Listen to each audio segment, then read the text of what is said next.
terima kasih yang udah ngeklik video ini dan selamat datang lagi di Cerita Maya bersama saya, Maya Anantia.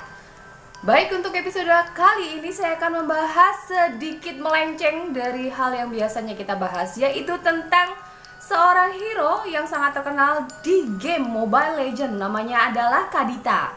Buat kalian yang belum tahu, game ini sangat terkenal banget dan banyak dimainin hampir seluruh orang yang ada di Indonesia. Bahkan artis-artis pun udah mainin game ini. Jadi saya tergelitik buat sedikit membahas apa sih hubungan hero Kadita ini dengan mitos yang beredar di masyarakat Indonesia, terutama yang berhubungan dengan hero Kadita ini. Seperti yang kita ketahui, Kadita ini dikenal sebagai penguasa Laut Selatan dengan kekuatan untuk mengendalikan cuaca, menyebabkan badai dan tsunami saat dia menginginkannya. Jadi untuk beberapa saat ke depan saya akan banyak melihat ke layar yang ada di bawah kamera saya untuk melihat detailnya dengan jelas, karena saya nggak pengen ada kesalahan ketika saya membawakan cerita ini, karena ini kan sesuai dengan karakter yang ada di game. Jadi saya pengen ceritain ke kalian dengan detail, benar dan akurat gitu. Di dalam keterangan dijelaskan bahwa Kadita dipojokkan oleh prajurit kerajaan dan melompat ke Laut Selatan sebagai jalan terakhir. Namun Kadita diselamatkan oleh iblis laut. Itulah awal mula Kadita dijuluki Ratu Laut Selatan. Dengan Trident of the Seas, iblis mampu mematahkan kutukan kuat yang mempengaruhi Kadita. Sejak hari itu, Kadita menjadi Ratu Laut Selatan yang legendaris dan bertindak sebagai penguasa.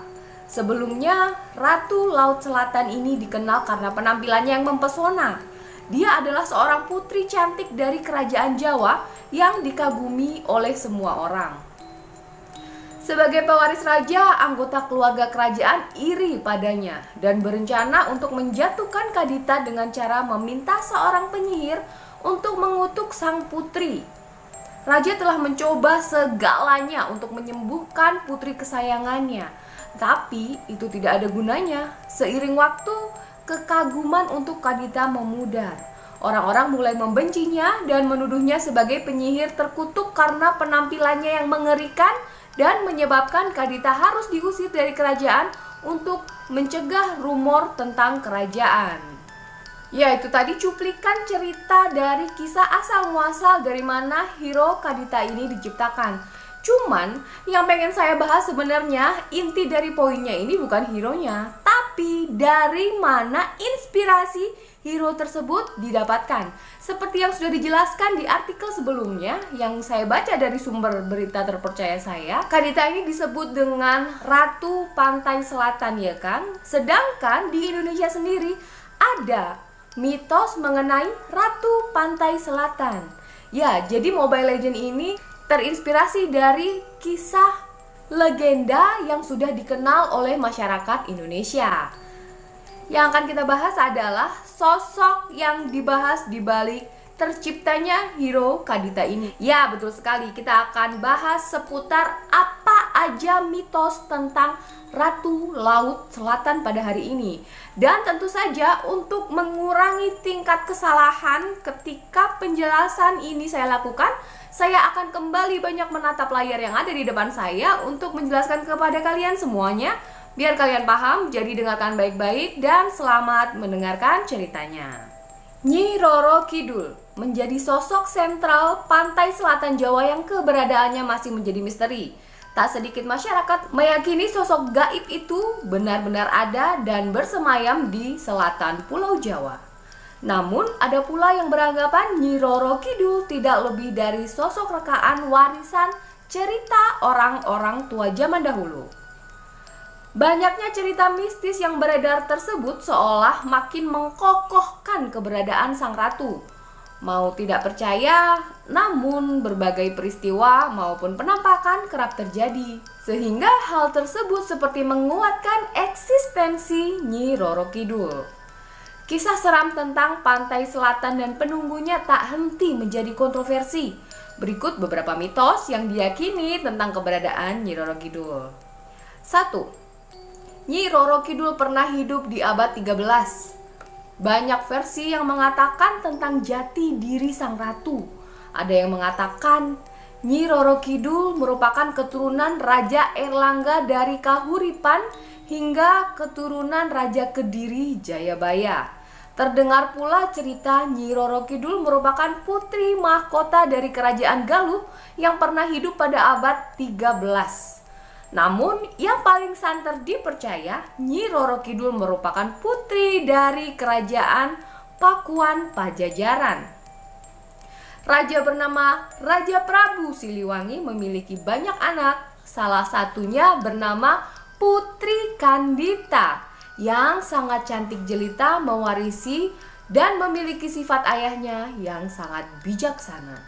Karena suatu konspirasi perebutan tahta, Putri Kandita akhirnya tersingkir dari istana. Dalam pengasingannya, dia memutuskan untuk menetap di kawasan pantai selatan.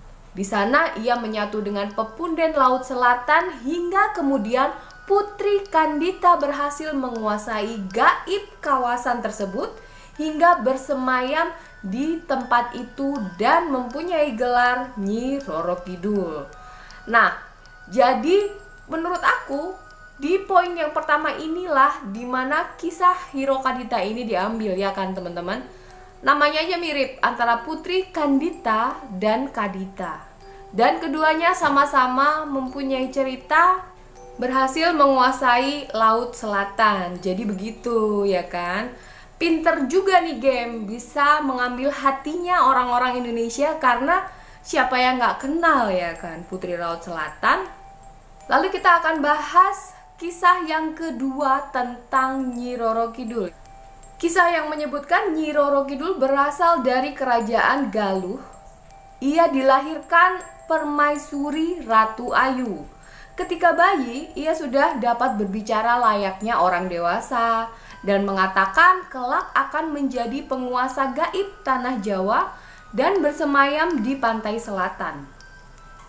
Ketika itu pula roh Raja Galuh Sindula menyampaikan wangsit jika cucunya tersebut kelak tak akan bersuami demi menjaga kesucian dirinya.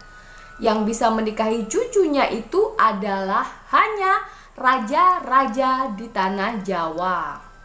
Yang ketiga, menguasai seluruh pesisir selatan Jawa.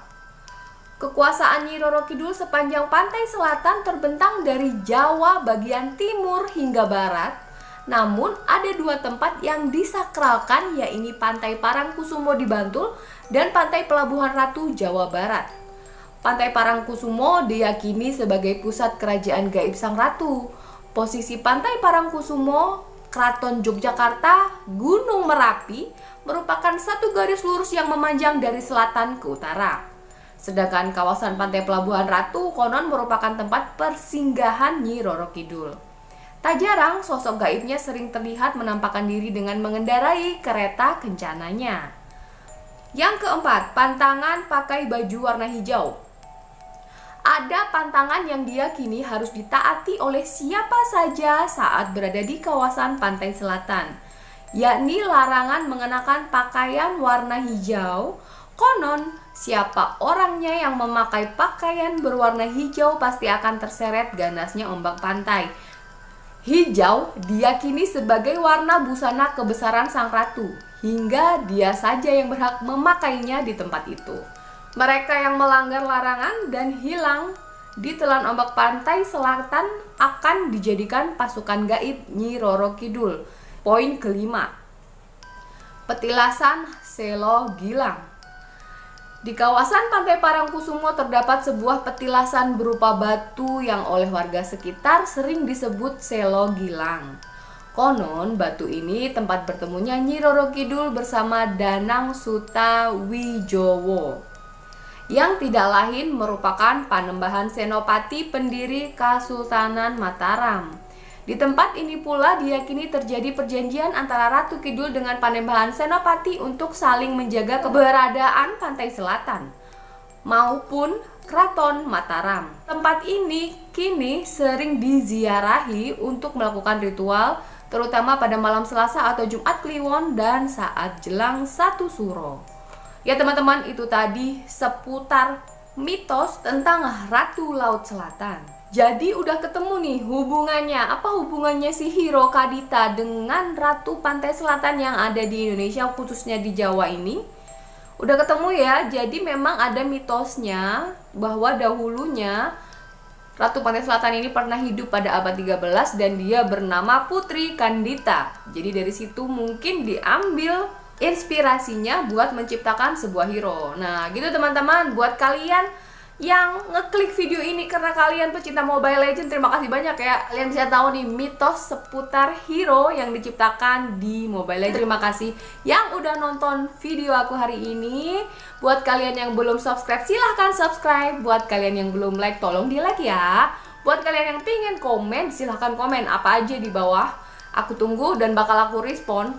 Dan juga buat kalian yang belum nyalain notifikasinya, jangan lupa dinyalain notifikasi biar kalian tahu kapan video aku diupload. Dan buat kalian yang punya cerita serem horor pengen di-share buat aku bawain di Cerita Maya episode berikutnya, bisa share ke Instagramnya cerita_Maya. Langsung aja DM, akan aku balas langsung. Dan sampai ketemu lagi di Cerita Maya episode berikutnya. Bye-bye.